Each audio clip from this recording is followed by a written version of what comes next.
આપનો પત્રકાર આપની સાથે। નમસ્કાર દર્શક મિત્રો, બીએન ન્યૂઝ ગુજરાતીના ખાસ કાર્યક્રમમાં આપનું હાર્દિક સ્વાગત છે। પાદરા નગરપાલિકાની ચૂંટણીને ગણતરીના દિવસો ગણતરીના કલાકો બાકી છે ત્યારે વોર્ડ નંબર 7ની અંદર આપણે આવ્યા છે ને વોર્ડ નંબર 7ની અંદર થયો કેટલો વિકાસ જનતાને પૂછીશું। ખાસ કરીને સૌપ્રથમ અહીંયા ઘણા બધા મહિલાઓ છે, આપની સાથે આવવાનો પ્રયત્ન કરીશ। પાદરા નગરપાલિકાની ચૂંટણીને ગણતરીના દિવસો બાકી છે, ગણતરીના કલાકો, શું કહેશો વોર્ડ નંબર 7ની અંદર કેટલો વિકાસ? વોર્ડ નંબર 7ની અંદર જે આ બ્લોક નખાયા છે એની નખાયા પછી કોઈ સાફ સફાઈ નથી, કોઈ સફાઈ કામદાર આવતું નથી। મહિનામાં એક જ દિવસ હાજરી આપે છે, બાકી આવતા જ નથી। જ્યારે બી કહીએ ત્યારે બહાનું જ બતાવે છે। ઇવન અમે નગરપાલિકામાં એ લોકોને કીધેલું છે પણ ખરું કે અમારા સોસાયટીવાળાની સાઇન કરાવો, જ્યારે પણ તમે સફાઈ કામદારને મોકલો તો અમારા લોકોની સાઇન કરાવો, તો અમને ખબર પણ પડે, ત્યાં પણ ખબર પડે લોકોને કે એ લોકો આવે છે કે નથી આવતા। તો શું કીધું તમને? કીધું તો એ લોકો કરાવીશું પણ સફાઈ કામદાર આવતા જ નથી। મુખ્ય પ્રશ્ન તમારા વોર્ડની અંદર સફાઈ નથી। ઇવન ત્યાં આખા બ્લોક એ લોકોએ કેટલું સુંદર રીતે લોકોએ કર્યું છે પણ એનું બાદ એટલી બધી ત્યાં આગળ ગંદકી હોય છે, ગાયો ટોટલી સવારમાં તો તમે અહીંયા આગળ આવો તો અહીંથી નીકળવું પણ બહાર અમને લોકોને અઘરું પડી જાય, એટલી બધી ગાયો ત્યાં બેઠેલી હોય। પ્યોર બ્લોક નાખીને વિકાસ કરવામાં આવ્યો પરંતુ તેની પૂરતી કાળજી લેવામાં નથી। હા, એ પૂરતી એની કાળજી નથી લેવાતી। જો એની ગાયો તો તમે સવારમાં અહીંથી નીકળી પણ ના શકો, ત્યાંથી બહાર જ્યારે બહાર નીકળવું હોય તો તમે નીકળી પણ ના શકો, એટલી બધી હદે ગાયો બેઠેલી હોય છે। ચોક્કસથી વાત કરવામાં આવે તો અત્યારે ચૂંટણી છે અને ઘણા બધા નેતાઓ આપની સાથે આવતા હશે, આપને રીઝવવા માટે ઘણા પ્રયત્નો કરવામાં આવતા હશે, પરંતુ 5 વર્ષની અંદર આ પરિસ્થિતિ છે, લાગે છે આવનાર સમયમાં સુધરશે? સુધરે તો સારું છે, અત્યાર સુધી નથી સુધરે તો સારું છે કે આવનાર। શું કહેવા માંગશો એ નેતાઓને? ખરેખર તો જે ચૂંટાઈને આવ્યા છે લોકો અમને અહીંયા, એ લોકો જે રીતે અહીંયા આગળ અમને લોકોને મળવા માટે આવે છે તો પાછળથી પણ એ લોકો અમારી કાળજીનું, અમારી દરેક વસ્તુનું એ લોકોએ ધ્યાન રાખવું જ જોઈએ અને પૂછવું જોઈએ અમને કે અમને લોકોને શું તકલીફ છે। અમે લોકો ત્યાં આગળ જઈને ખાલી કહીએ છીએ કે અમને લોકોને આટલું કરી આપો, પણ એ લોકો કરતા જ નથી કશું। જનતાની સુવિધા માટે કરોડો રૂપિયાના પ્યોર બ્લોક પાદરા નગરના વિસ્તારોની અંદર નાખવામાં આવે છે, આપના વિસ્તારની અંદર પણ લાખો કરોડોના પ્યોર બ્લોક નાખવામાં આવે છે, પરંતુ લાગે છે યોગ્ય વિકાસ? હા, નાખ્યા છે વિકાસ 100% છે, નથી એમ નહીં, પણ એની કાળજી નથી રખાતી। તો ચોક્કસથી રાખવી જોઈએ એની કાળજી નથી રખાતી એની। દર્શક મિત્રો, ખાસ કરીને વાત કરવામાં આવે તો વિકાસ કરવામાં આવ્યો છે, પ્યોર બ્લોક નાખવામાં આવ્યો, વિકાસ ગણાવી રહ્યા છે, પરંતુ વાત કરવામાં આવે તો તેની કોઈ પણ પ્રકારની કાળજી ન રાખવામાં આવતી હોય તેવી વાત છે ને। ખાસ કરીને બીજા પણ જે કાકા છે, કાકા શું કહેશો કેટલો વિકાસ 5 વર્ષમાં? છે ને કે વિકાસ થયો છે પણ આ જે બહાર છે ને, બહાર ગાયોના છાણના પૂતળા, બધી શેરીઓ અહીં ગાયો રખડતી જ ફરે છે, એ લોકો છોડી જ મૂકે છે, કોઈ કાળજી રખાતી નથી। હવે એ તો મૂકું ઢોર એને જઈ છોડે થઈ જાય, પણ અહીં કરે કામદાર લોકો છે ને, કામદાર કચરો વાળવા અઠવાડિયામાં 2 જ વાર આવે છે, તે ગમે તેવું સાફ કરીને જતા રહે છે। હવે આ બ્લોક નાખ્યા એને સાફ સફાઈ કાજવા પેલા પોદરા પડ્યા, આ બધું પડ્યું, એ સાફ સફાઈ થતી નથી અને બહાર કચરા પેટી નાખી છે, એમાં લોકો કચરો નાખે છે નો ડાઉટ, પણ ગાયો ફેંદી નાખે છે, એ કચરો બધો બહાર। સફાઈ વેરો આપો છો? હા, સફાઈ વેરો તમે ભરીએ જ છે, છતાં આવી પરિસ્થિતિ છે। હવે આને કોણ કરે? સફાઈ સિવાય કાકા શું લાગે છે આપના વોર્ડની અંદર કેટલી સમસ્યા છે આપણે 5 વર્ષની અંદર? સફાઈ સિવાય કોઈ બીજો એ નથી। અચ્છા, આપણા આ તળાવનું જે કામ થયું તે બહુ સારું થયું, જો આ ગાયો રખડતી જ પડે। તો ચોક્કસથી દર્શક મિત્રો, રહીશો કહી રહ્યા છે એમ કે વિસ્તારની અંદર મુખ્ય પ્રશ્ન જે છે વોર્ડ નંબર 7ની અંદર રખડતા જે પશુઓ છે, જે ઢોર છે, ગાયો છે, તેના ખાસ કરીને અનેક મુદ્દાઓ છે, અહીં આગળ આની કાળજી લેવાની જરૂર છે ને। ખાસ કરીને બીજી વાત કરવામાં આવે તો આ વિસ્તારની અંદર સફાઈને લઈને પણ ખાસ કરીને ખૂબ મોટી તકલીફો છે, ત્યારે મહિલાઓ સાથે વધુ વાત કરવાનો પ્રયત્ન કરીશું। શું કહેશો 5 વર્ષની અંદર આપના વોર્ડનો કેટલો વિકાસ?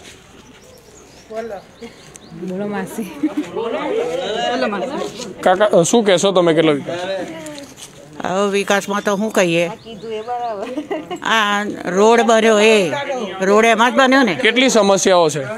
સમસ્યાઓ તો ઘણાય નહીં એટલી છે, પણ શું કરીએ હવે, આવતું જ નહીં કોઈ, તો સફાઈ વાળી તો આવતી નહીં, તઈ જઈને સહી કરી આવે એટલે એનો દાડો ભરાઈ ગયો, બરાબર, પગાર તો મળી જવાનો અને ઘેર આવીને આરામ, અને અમે અહીંયા આગળ જાતે સફાઈ કરીએ। પરંતુ આપના કોર્પોરેટરોને કે કોઈ સત્તાધીશોને જાણ કરી દે, આ બાબતે રજૂઆતો કરી હતી કેટલીય વાર, તો શું કે તમને 2 અઠવાડિયામાં 2 વાર આવશે, એ થોડા દિવસ આવી અને પછી બંધ થઈ ગઈ। એક વાર 15-20 વખત ના આવે ત્યારે એક વાર આવે। શું કહેશો આપ આપના વોર્ડ નંબર 7ની અંદર કેવા પ્રકારની પરિસ્થિતિ, કેટલો વિકાસ? અમારે છોકરા માટે રમવાનું જોઈએ, છોકરા ક્રિકેટ રમવા માટે એ બધું. ગેસનો ભાવ ચડી જાય છે, તેલનો ભાવ બધું ઓછા કરવા પડશે. ચોક્કસથી વાત કરવાનો પ્રયત્ન કરીશું. શું કહેશો આપ, કેવી પરિસ્થિતિ છે આપના વોર્ડની અંદર? વિકાસ બાબતે શું કહેશો, કેટલો વિકાસ 5 વર્ષની અંદર થયો છે? બધાએ કીધું એ બરાબર છે. તો ચોક્કસથી દર્શક મિત્રો વાત કરવામાં આવે તો બીજા પણ પુરુષો છે, તેઓની સાથે વાત કરવાનો પ્રયત્ન કરીશું. કાકા, શું કહેશો, વોર્ડ નંબર 7ની અંદર કેવી પરિસ્થિતિ, કેટલો થયો વિકાસ? વિકાસમાં તો પેવર બ્લોક નાખ્યા છે, પણ મેઇન પ્રશ્ન ગંદકીનો જ છે. સાફ સફાઈ થતી નથી, કોઈ ગ્રાઉન્ડ નથી. આ મોટરો કોઈ વખત બંધ થઈ જાય છે, ભરી જાય છે મોટરો, રેગ્યુલર આવતું નથી. કેવી સમસ્યા થાય છે ત્યારે જ્યારે પાણી ના આવતું? પાણીની સમસ્યામાં તો અમે પાણી બહારથી જ લાવીએ છીએ, કારણ કે આ પાણી તો પીવાતું જ નથી. પાદરાનું પાણી બિલકુલ પીવાને લાયક છે જ નહીં. તો અત્યારે પાણી ક્યાંથી લાવો છો ને કેવી સમસ્યા છે તેને લઈને? બહારથી લાવીએ છીએ અમે તો, આરોનું પાણી લાવીએ છીએ બહારથી લોકો પાણી અહીં વેચાતું જ લઈએ. ગઈ વખતે નર્મદાના નદીના પાણીની વાત કરવામાં આવી હતી, અત્યારે કેવી પરિસ્થિતિ મળ્યા ખરા? નર્મદા નાની પાણી કઈ જગ્યાએ આવ્યું એ જ ખબર નથી કોઈને, ક્યાં સુધી આવ્યું છે તે. ચૂંટણીને ગણતરીના દિવસો બાકી છે, શું કહેવા માગશો નેતાઓને? આ જ સફાઈનો અને પાણીનો જ પ્રશ્ન છે.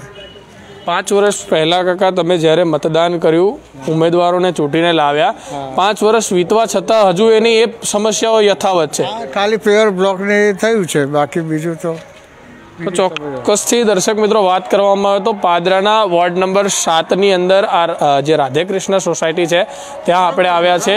રામકૃષ્ણ સોસાયટી છે ને ખાસ કરીને ત્યાં વાત કરવામાં આવે તો રહીશોનો જે આક્રોશ છે, મુખ્ય પ્રશ્ન એક જ છે, વિકાસ થયો છે પરંતુ એ ફક્ત પેવર બ્લોકનો થયો છે ને પેવર બ્લોકનો વિકાસ કર્યા પછી પણ તેની કાળજી ન રાખવામાં આવતી હોય તેવા આક્ષેપો છે. સાથે વાત કરવામાં આવે તો વોર્ડ નંબર 7ની અંદર સફાઈનો પણ મુખ્ય મુદ્દો છે. આક્ષેપો એવા પણ છે કે ખાસ કરીને અહીંયા આગળ કાળજી લેવામાં ન આવતી હોય, જે પશુઓ છે તે પણ ઘણીવાર નુકસાન કરતા હોય છે. અને વાત કરવામાં આવે તો વિકાસ તો થયો છે તેવું રહીશોનું કહેવું છે, પરંતુ વાત કરવામાં આવે તો ચોક્કસથી જે સફાઈ છે, જે સ્વચ્છ ભારતની વાતો છે, સ્વચ્છ પાદરાની વાતો છે, એ અહીંયા આગળ નિષ્ફળ દેખાઈ રહ્યું છે. કારણ કે સમગ્ર વિસ્તારની અંદર વાત કરવામાં આવે તો ગંદકીનો માહોલ છે. ખાસ કરીને બીજા પણ ભાઈ છે, આપણે વાત કરવાનો પ્રયત્ન કરીશું. ભાઈ, શું કહેશો, વોર્ડ નંબર 7ની અંદર કેટલો વિકાસ, કેવી સમસ્યાઓ અને કેટલા વિકાસ કર્યા છે? બસ આપણે આ જે ગંદકી બહુ છે, ગાયો ભેંસોને બહુ તકલીફ પડે છે, બધી જગ્યાએ બહુ નુકસાન કરે છે. આપણે બસ વ્યવસ્થિત કામ થાય આપણે ગણી આપણે. શું કહેવા માગશો, અત્યારે ચૂંટણી છે, થોડા દિવસમાં મતદાન કરવાનું છે, કેવો ઉમેદવાર જોઈએ? ઉમેદવાર એવો જ જોઈએ જે આપણે બધાને સમજી શકે, કામ કરીએ કે બસ આપણે એને રહ્યા છે એ આપણે નહીં રહ્યા, એવું કામ કરે બસ આપણે એ ભણો છે. ચૂંટણી પહેલાં મળવા 10 વખત આવે છે, લાગે છે ચૂંટણી પછી તમને કેટલી વાર મળવા આવે? બધું એવું જેવું છે. તો પણ હવે જે આપણે લાવીશું એ સારું ઉમેદવાર લાવીશું, જેથી એ કામ કરીએ કે બસ કામ કરવું જોઈએ.